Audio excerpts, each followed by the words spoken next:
fazer barulho, vamos fazer barulho.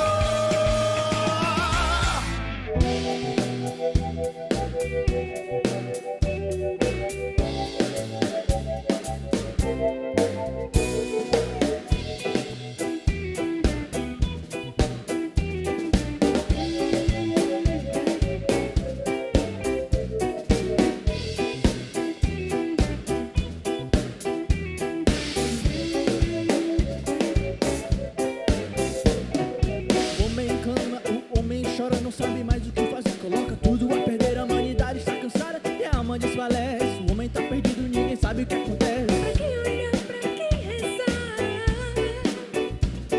Pra quem olhar, pra quem reza. Pra quem olhar, pra quem reza. Se tu não sabe, meu culpado, chega mais, vou te falar. É só amar. Se deixar amar. Deixa a pessoa de Jesus no coração habitar. Olha, Olha, olha, olha adiante e clama sem cessar. Olha, olha, olha adiante e clama sem cessar.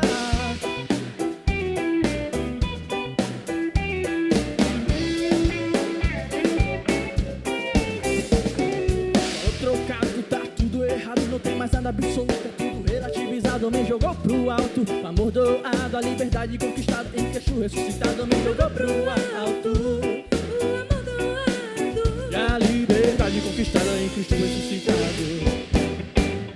Oh, olha, Olha, olha, adiante e clama sem cessar. Olha, olha, adiante e clama sem cessar.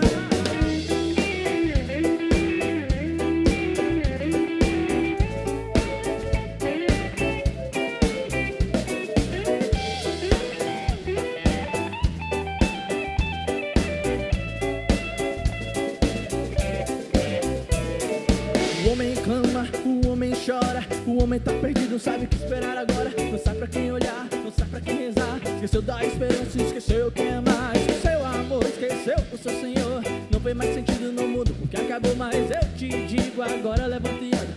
Não sou eu quem falo, mas é Cristo quem te chama. Olha, olha, adiante e clama sem cessar. Olha, adiante e clama sem cessar.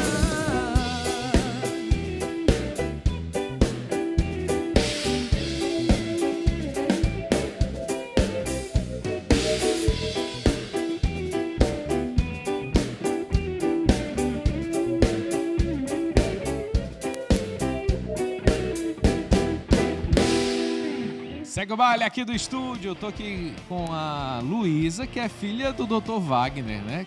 O que você tá achando do seu pai no primeiro bloco? Meu pai é muito culto. Acho ele um homem culto, né? Ele colocou muito limite em você? Como foi essa história? Ele disse que ele teve que te dar muitos não. Como é que você viu isso?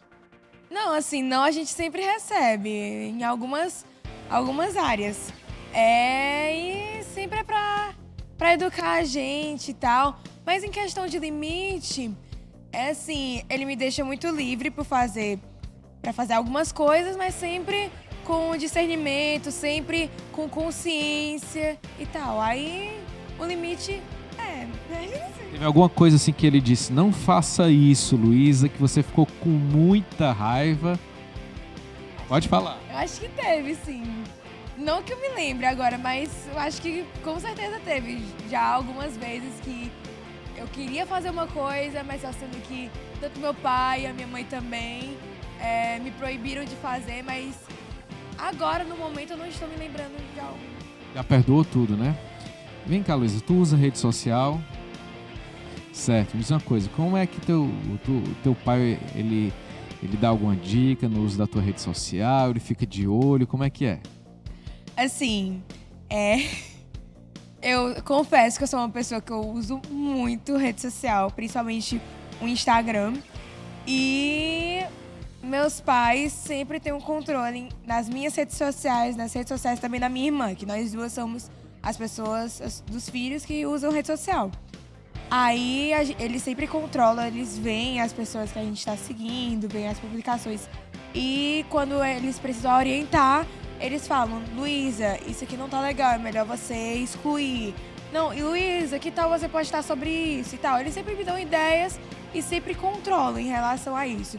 Aí também controlam em relação ao tempo, no fim de semana, que tenho o meu tempo livre. Aí eles controlam o meu tempo na rede social e tal, mas... Tu acha bom ou ruim?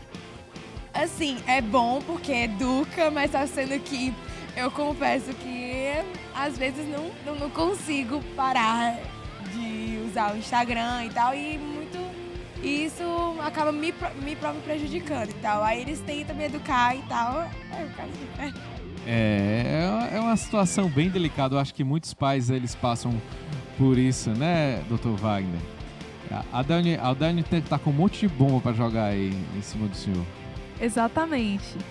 Já que a gente entrou nessa vibe aí de rede social, né? Como é que os pais podem ajudar os filhos, educar os filhos, como a Luísa acabou de dizer, mas também sem aquela coisa opressiva, que os filhos se sentem observados e tudo? Qual a melhor forma que você orienta?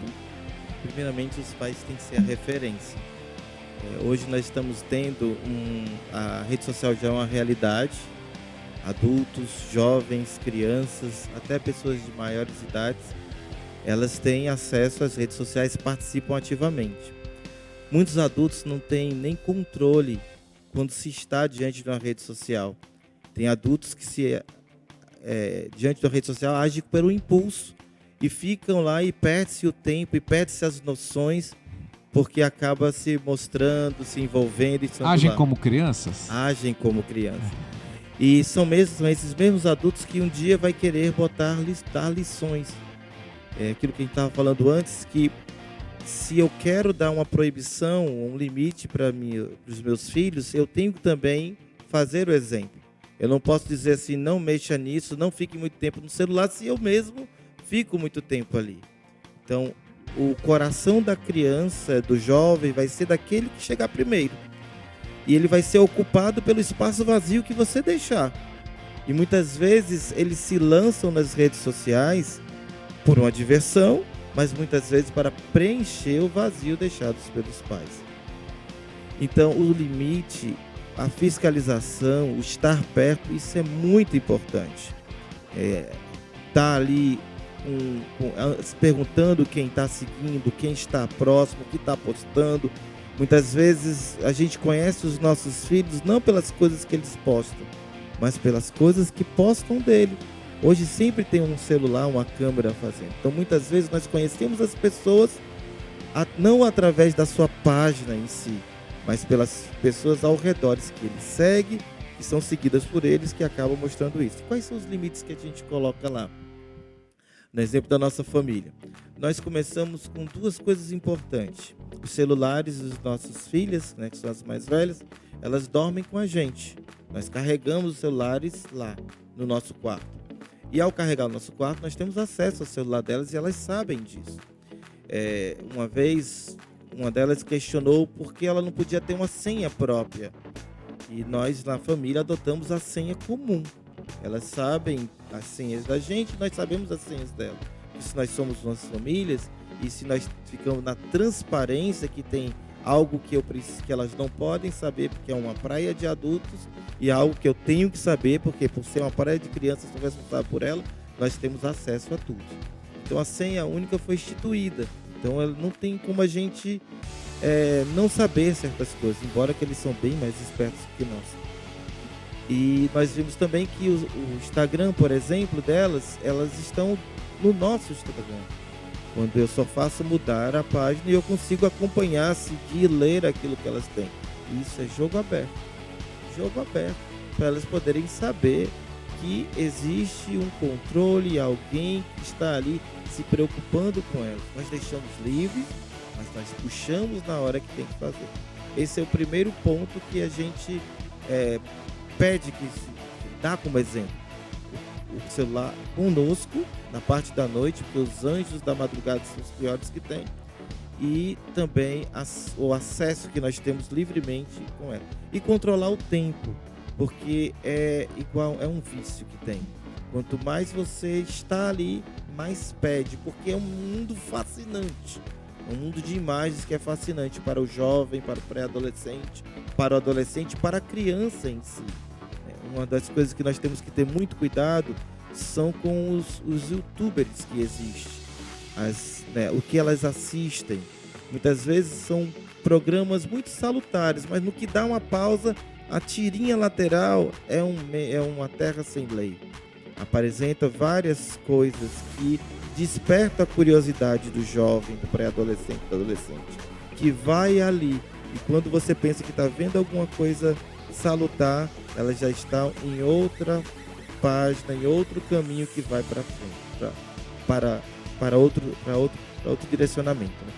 E uma outra coisa que eu lembrei também, que muitas vezes o pai proíbe, meu filho não vai ter celular, só vai ter celular com 12 anos, só vai ter celular com 15 anos, olha, eu não tenho condições de dar aquele celular X, mas essas pessoas, essas crianças, pré-adolescentes e adolescentes, já têm contas no celular do amigo do colégio, que o pai não tem o controle que você está querendo impor. Então, muitas vezes, mais do que o ir contra, você tem que ser amigo. Sim. Mais do que ser um proibitivo, você tem que ser aquele que caminha ao lado para mostrar a verdade. Nós fazemos assim. Caminho, isso aqui leva para caminho X, isso aqui leva para caminho Y.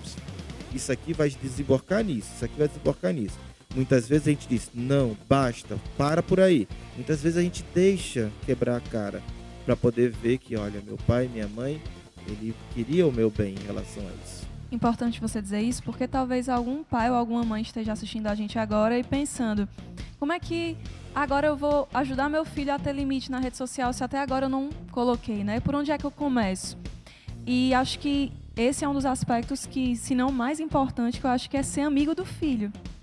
É você confiar no filho e também dizer, filho, confie que eu quero o seu bem. Acho que quando o filho sente esse espaço de confiança, meu pai confia em mim também, ele quer o meu bem, aí ele vai acolhendo. Mais do que dizer, olha, você não pode, isso tudo.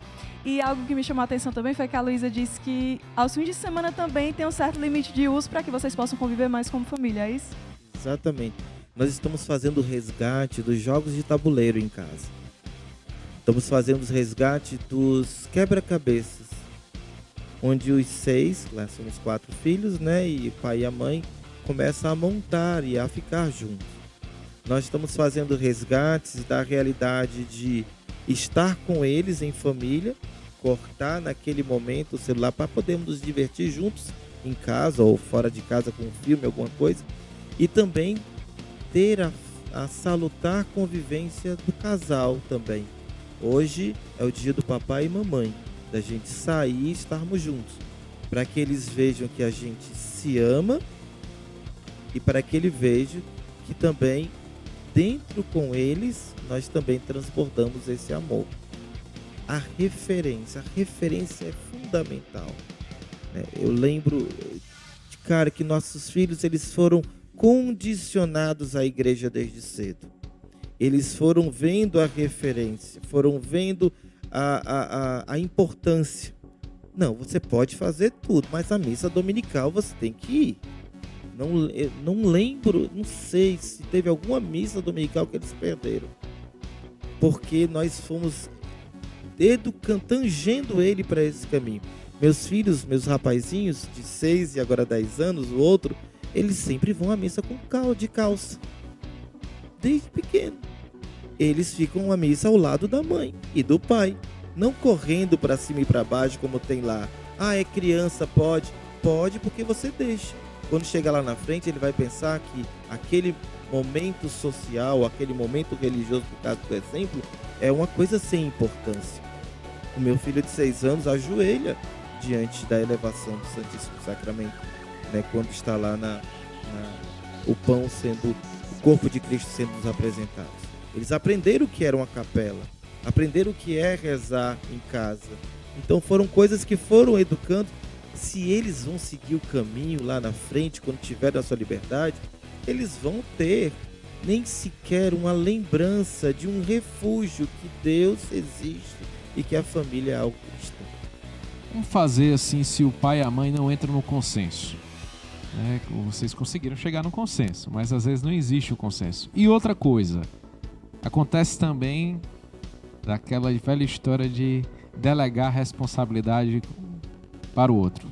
Isso fazendo a confusão na cabeça da criança, né? Não, veja com sua mãe que isso aí ela resolve. Ou então, eu vou contar tudo pro seu pai, né? E a Luísa ri bastante. Como é que a gente lida com essa situação? É bom, é ruim, é horrível? Diego do céu. É uma realidade em todas as famílias. O medo de magoar os filhos é algo que rege essa situação. Eu delegar, eu tiro a minha responsabilidade e passo para minha esposa, que vai tomar aquela responsabilidade sobre ela. E acaba eu me isentando nisso. Então o grande medo é o medo de magoar. Por isso que a gente acaba delegando para o outro. Mas vamos falar em dois aspectos. Primeiro, quando eu exorto um filho, mesmo que eu esteja exortando de maneira errada, mesmo que eu esteja errando naquela colocação, a esposa nunca pode me chamar a atenção na frente do filho, porque ela está colocando em xeque as autoridades. Fiz uma coisa errada, está notório que está errado, que eu fui injusto, então ela me chama ao lado, conversa comigo e eu me retrato aquilo. Porque apesar de eu estar, entre aspas, me rebaixando, me abaixando, eu não vou estar perdendo a minha autoridade. E mesma coisa faz o homem com ela. Existe uma graça no pai, coisas na família que só acontecem quando a voz do pai está presente. Então, é um erro e uma coisa que está sendo muito comum, o pai, pela sua ausência de casa, perder um pouco da graça, da alegria da paternidade, da referência da paternidade. A paternidade está sendo colocada em xeque hoje. A figura masculina do pai está sendo perdida. É a primeira a ser denegrida. É a primeira a não estar presente em casa, devido aos trabalhos e tudo mais. E a educação do filho não é apenas a quantidade de tempo que a gente passa, mas a qualidade que tem. Se eu sou um profissional que passo 10 horas fora de casa e depois eu vou ter que descansar um pouco, dormindo na madrugada para poder me recuperar, aquele tempo que eu tenho, chego em casa, se eu pegar 40 minutos a 1 hora e esquecer do celular tudinho e me dedicar naquele filho que está em construção de caráter e de virtudes, eu minimizo toda a minha ausência durante o dia e atraio para mim aquela autoridade, aquela autonomia que eu tenho sobre ele. O delegar ao outro é nocivo, sim, porque vai fazer com que a criança acabe tomando a sua própria decisão. Vai acabar fazendo com que a criança, ela, pelo poder perspicaz que ela tem, ela escolhendo a quem vai falar, porque aquele ali cede mais em certas situações. Vou pedir isso pro meu pai, dependendo do assunto, vou pedir isso né? pra minha mãe, porque assim vai. A mãe, geralmente, ela começa a tomar um pouco mais de decisões porque ela está mais presente. Teoricamente, é para estar mais presente na família. E muitas vezes, quando eu vou tomar decisão lá, eu consulto-a. Isso é muito importante. E ela assim, olha, eu conversei com ela, estava assim, assim, assim. Eu creio que é isso e isso. Pois então, vamos fazer assim? Essa vai ser a nossa decisão e eu vou chegar para elas e vou tomar a decisão. Então, existe uma conversa, um diálogo paterno e materno para que se chegue. E tem vezes que nós temos que conversar os dois juntos. Existe também aquela tendência, eu acho que até meio inconsciente, né? Sem querer, talvez, de muitos pais e mães que falam assim, meu filho, não faça isso não, seja como seu irmão. Por que você está fazendo isso? Seu irmão não faz Comparações. isso. As comparações, né? Como é que você vê isso? Existiu também na sua família esse tipo de coisa? Essa competição aconteceu entre seus filhos em algum momento? Pronto, isso é um assunto assim que também é muito frequente nas famílias, naqueles que têm mais de um filho, né? Cada um é um ser individual, até redundante, mas cada um tem sua maneira de viver. A criação, ela pode ser global, mas ao mesmo tempo ela tem que ser individualizada. Eu preciso saber que ali existe uma pessoa que está em formação de característica diferente dos seus irmãos. E muitas vezes a gente, pela praticidade, levar só para um esporte, só para um inglês, só para um balé, só para um futebol, acaba a gente submetendo os dois, pela logística da dinâmica, do deslocamento, a fazer as mesmas coisas com as mesmas aptidões, sem perceber que cada um deles tem uma característica própria e pessoal. Então, esse é um feeling, um olhar que o pai e a mãe têm que ter, de perceber que cada criança ela carrega em si um mundo, uns desejos, algumas metas para cumprir. Tem muitas vezes que eu tive que contrariar os meus filhos, mudar eles de setores, de colégio, mudar eles de situações, sabendo que ia sofrer, que esse filho ia chorar por esta mudança, ia ser como um luto, e que eu também choro por dentro, mas saber que aquilo ali vai ser, no momento da vida dele, o melhor para ele. Essa visão pela maturidade, pela vivência, pelos anos de vida, o pai tem que ter esse olhar. Para descontrair um pouco, eu lembro a situação que as duas têm 1 ano e 2 meses de diferença. As mais velhas, né? A Luísa tem 14, a Júlia tem 13. E quando elas tinham 4 e 3 anos, um tio dela trouxe um perfume, aquelas amostras grátis para cada um. E a Luísa foi muito zelosa com as suas coisas quando era pequena, então ela ficava guardando as coisas bem direitinho. Já a Júlia, que hoje ela é muito cuidadosa, caprichosa e tendenciosa muito à arte, desenhos, coreografias, danças, encenações, ela tem muitas essa veia artística. Ela, quando era pequenininha, era muito desastrada. E de repente eu senti aquele cheiro de perfume na casa, eu e minha esposa. Ah, quebrou alguma coisa. Fomos direto para o quarto, porque sabíamos que ela tinha ganhado perfume. E ao ir direto para o quarto, nós já sabíamos quem tinha quebrado, quem tinha derramado. E nisso nós chegamos já com tudo. Júlia, minha filha, como é que pode? Tudo que lhe dão você quebra, tudo que lhe dão você faz perder. Olha o da Luísa, tá tudo direitinho. Filha, tenha mais cuidado com as suas coisas. 3, 4 anos. Aí a Júlia abaixou a cabeça, olhou assim para nós e disse: papai e mamãe, eu sou apenas uma criança de 3 anos. Eu não sou a Luísa. E ali era a voz de Deus através de uma criança nos mostrando a individualidade de cada um. E aí a gente começou a ver as aptidões, as tendências, as personalidades que iam se formando em cada uma delas. Saber que um eu posso chegar e falar, outro eu posso ir mais manso. Um eu sei que vai ter 1000 argumentos contra mim. Outras vezes eu tenho que usar de brandura, candura para poder obter as coisas. Nessa questão de usar de brandura, e às vezes, como é que a gente equilibra essa relação? Para não ser nem muito rígido e nem muito permissivo, né? O que é que você aconselha nesse caso? Eu me lembrei, você conta muita história do jogo de 10 pontos, né? O jogo de 10 pontos que os pais têm que ganhar. Como é que é esse jogo? Pronto. Tem uma coisa importante, é que tem que ter um equilíbrio entre pai e mãe na hora de exortar os filhos. Se os dois forem com tudo, o desastre é grande. Sempre vai ter um que vai estar mais exaltado, devido ao momento, ao contexto que está ali se faltando, e o outro deve segurar um pouco mais. E tem outros que o outro vai estar mais exaltado e eu seguro um pouco mais. Então tem vezes que a minha esposa se excede e joga pesado em algumas palavras, orientações, exortações, e eu me resguardo. Ela foi ali a explosão. E depois eu sento com elas, olha, tá vendo o que a mamãe fez? Falou? Tá certa, por isso. E eu vou tem horas que eu vou e saio de mim, e ela vai e exorta. Então nós aprendemos a lidar com essa situação na hora de exortar. E assim, sempre tem que ter a palavra final dos pais. O jogo de 10 pontos que a gente faz, são 10 pontos entre pais e filhos. Não pode ser 5-5. Eles não podem, eles têm as suas argumentações, e se for 5-5, já eles vão arranjar um meio para sempre fazerem as vontades deles, com um jeitinho de hora chegar: pai, eu te amo, tudo bem, olha, eu te amo tanto, mas me dá R$1. E vai ter momentos que ele vai assim: pai, eu tô precisando disso, é assim, assado, eu tenho que ir para isso, é fundamental. Eles têm artimanhas 1000 para isso. Então o jogo não pode ser 5-5, senão a gente sempre vai ceder de acordo com as emoções. O jogo não pode ser, entre 10 pontos, 6 para os filhos e 4 para os pais. Porque aí é o descontrole total.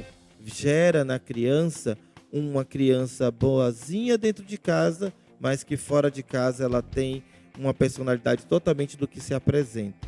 São aqueles pais que quando descobrem uma coisa do filho, fala, ele fez isso. Eles se assustam com as coisas porque não estão por perto. Porque sempre acha que isso nunca vai acontecer com meu filho. E a gente não vai atrás aonde o filho está se metendo. O jogo tem que ser de 6 para os pais e 4 para os filhos. Porque a palavra final tem que ser do pai, da mãe, daqueles que estão conduzindo. Enquanto eles estiverem sobre os nossos domínios, sobre as nossas rédeas, eles têm que cumprir aquilo que nós temos como itinerário espiritual, formativo, psicológico para os nossos filhos. Então, esse jogo de palavras, essa autoridade, ela tem que estar sempre presente. O diálogo sempre é haver, mas tem que ser a um certo ponto, não. Eu creio, eu afirmo, eu quero, isso é o melhor para a sua vida. Enquanto você está sob a minha responsabilidade, você tem que agir assim. E aí a gente se compõe. A gente ouve muito falar de pessoas hoje que falam coisas a respeito de eu tenho minha religião, meus filhos vão ficar livres para quando estiverem grandes escolherem, né? E outros dizem que foram vítimas de influência religiosa. O que é que você diz a respeito disso? E botamos a religião, isso, mas podia ser a profissão, podia ser o matrimônio. Muitas pessoas não acreditam mais no matrimônio porque a referência de matrimônio em casa é terrível. Para que eu quero viver uma infelicidade dessas que eles estão aqui apresentando para mim?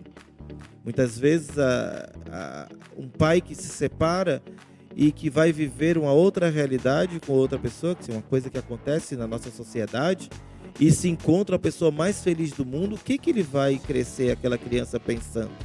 Que eu posso viver a vida do descartável, que a qualquer momento eu vou procurar aquilo que as minhas emoções e inclinações têm. Um menino que ele vai começar a escolher a sua profissão, se o pai é lixeiro, ele vai viver a dignidade daquilo que ele tem. Se o pai é médico, vai ver a dignidade daquilo que ele tem. Porque ele tem a referência, não a profissão em si, mas a dignidade que o pai vive aquela profissão. Eu sempre falo para os meninos lá de casa, que eu estou lá com os meninos perto de mim, eu digo assim, olha, se você vai ter a profissão X, que você seja um profissional virtuoso naquilo que a vida lhe levou a fazer. Se você vai ter uma profissão Y, que você seja um profissional virtuoso naquilo que tem. E na religião, ela cabe sim uma referência nossa. Se eu levo a religião sem uma seriedade, a criança vai levar a religião sem uma seriedade. Se eu levo a minha religião ao vento, ao léu, se eu troco de igreja como troca de roupa, se eu não amo a minha igreja, se eu não me sacrifico por ela, se o meu filho não me vê numa procissão, não me vê de joelho, não me vê num canto em que eu demonstre que estou ali por amor, ele não vai ter aquilo ali como uma referência sadia. Ele vai muitas vezes usar aquela pessoa que está muito instável, a instabilidade da escolha religiosa que ele vai ter. Também o excesso prejudica. Uma pessoa naquelas 3 dimensões entre o estado de vida, o trabalho e a religiosidade, Deus acima de tudo que nós vivemos. Se eu vejo um pai que é totalmente dentro da igreja, totalmente ali, de uma maneira até mesmo desregrada, desarmônica, não ordenada, que esquece o filho de lado e a família de lado, ele vai se revoltar contra Deus que está roubando meu pai de mim. Esqueço nunca um formador comunitário que eu tive e que eu, para mostrar para ele que queria estar presente na célula, nossos compromissos como comunidade Shalom, na sexta-feira, e eu fui para lá e a minha esposa e os meus filhos ficaram em casa, mas nós saímos num degladiar muito grande. E eu sincero com ele assim, olha, eu vim para cá, mas eu tô aqui na célula para viver o momento de Deus. Mas eu saí de casa assim, brigado com todos, eles ficaram todos chorando.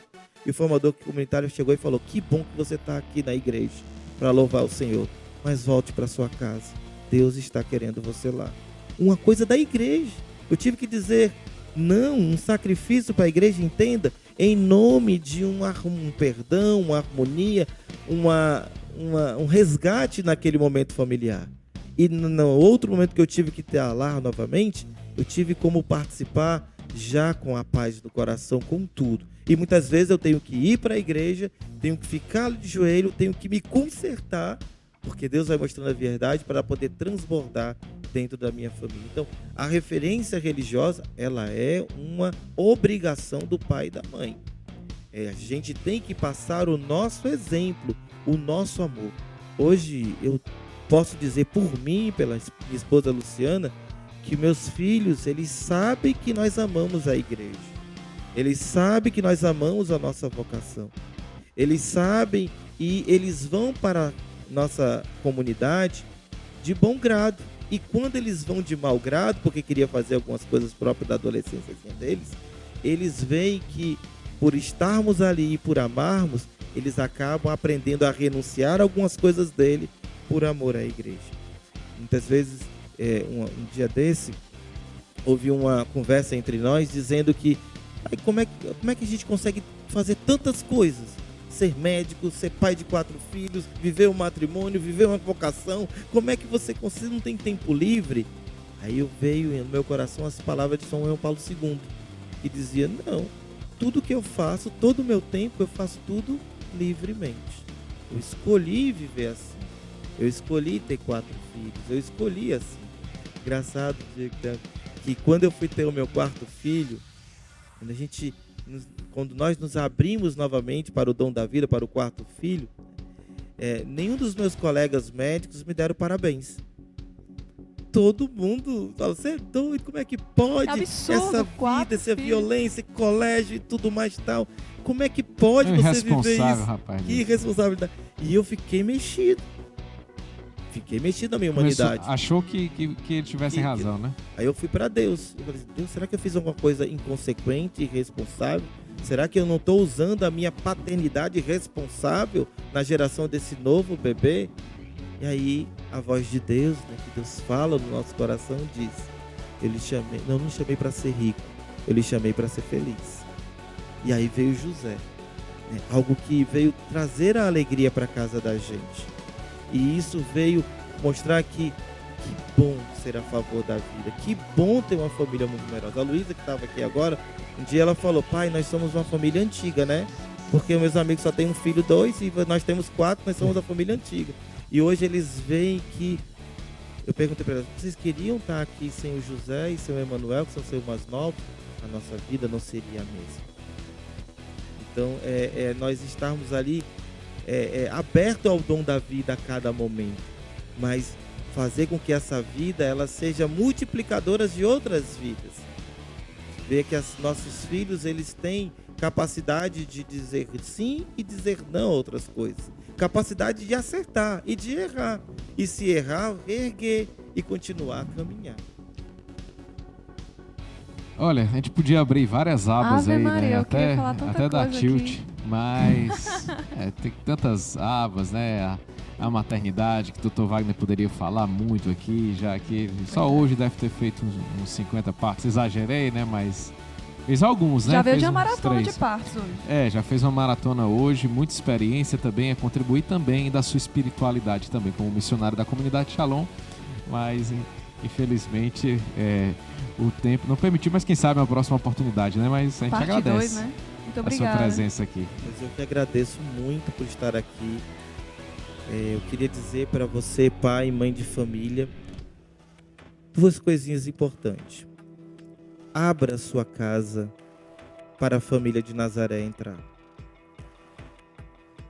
E a segunda coisa é que vocês recomecem a educação do filho de vocês, começando a rezar juntos. Eu lhe peço, reze uma Ave Maria. Nada de orações prolongadas, nada de orações profundas. Vá na simplicidade de uma Ave Maria, de mão dadas, mas uma Ave Maria. todos os dias na fidelidade. E aí, você vai ver que o maior e o único formador das nossas almas e da educação dos nossos filhos é o Espírito Santo, do qual Maria foi esposa. Maria não fez milagres, Maria não realizou na vida, quando estava aqui conosco, não teve nenhum estigma, não levitou, Maria não ressuscitou mortos, Maria não fez nada. A única coisa que atraiu a ela o amor de Deus, a ser escolhida, foi viver a vida ordinária. Ela foi uma boa esposa, uma boa mãe, uma boa filha e uma boa cristã. Tudo isso regado, alimentado pelo seu sim. É possível. Faça a experiência de uma Ave Maria de mãos dadas. Pode ser que seu esposo nem sequer esteja querendo mais participar da igreja, nem sequer ele ligue para essas coisas. Mas uma Ave Maria ele sabe rezar. Reze e deixe a graça de Deus agir. Abandone-se na providência de Deus e deixe a graça de Deus agir. Muito obrigado, muito obrigado. Louvado seja o nosso Senhor Jesus Cristo. Para sempre seja louvado. Já que ele falou em se abandonar nas mãos de Deus, eu acho que o momento que vem aí é propício para isso, né? Daqui a pouco a gente tem a adoração ao Santíssimo Sacramento. Nós vamos de música agora. E você já prepara o seu coração para o grande momento da noite.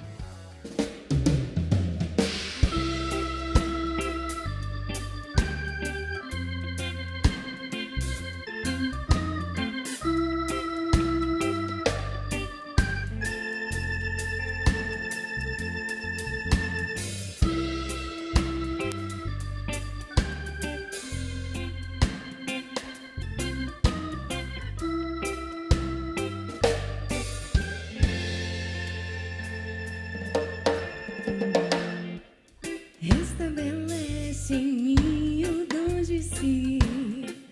Toma-me em tuas mãos, dá-me um novo coração. Gotas de orvalho em ti eu quero ser, me derramar, me perder em teu mar de misericórdia.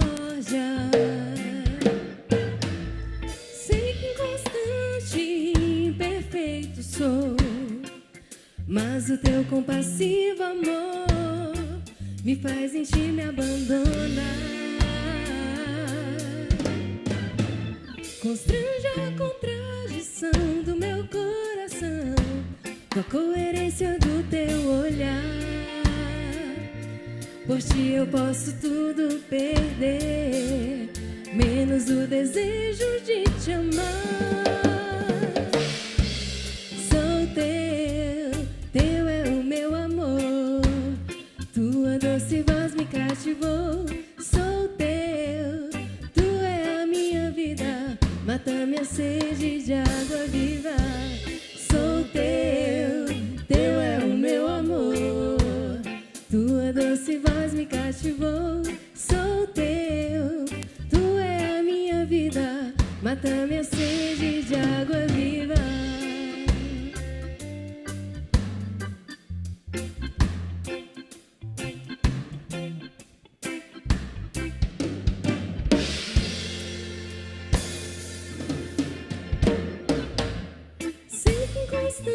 Imperfeito sou, mas o teu compassivo amor me faz em ti me abandonar. Constrange a contradição do meu coração com a coerência do teu olhar. Por ti eu posso tudo perder, menos o desejo de te amar.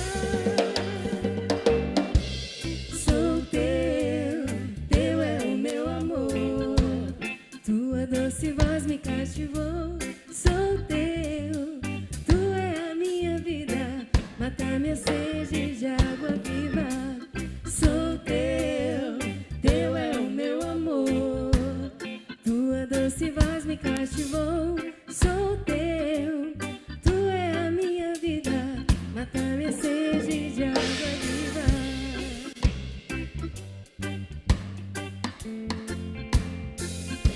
A minha vida é só um instante, uma hora passageira. A minha vida é só um dia que me escapa, que me foges. Tu bem sabes, ó meu Deus, que pra te amar aqui nessa terra, eu só tenho hoje. Ó divino piloto cuja mão me conduz nas ondas alterosas do mar dessa vida. Conduz a barca da minha vida somente na tua paz. Ó Senhor, esconde-me na tua face, onde eu já não ouvirei mais o ruído vão do mundo. Dá-me o teu amor, conserva-me na tua graça, somente por hoje. Sou teu, teu é o meu amor. Tua doce voz me cativou. Sou teu, tu é a minha vida. Mata minha sede de água viva. Sou teu, teu é o meu amor. Tua doce voz me cativou. Sou teu, tu é a minha vida. Mata minha sede de água viva.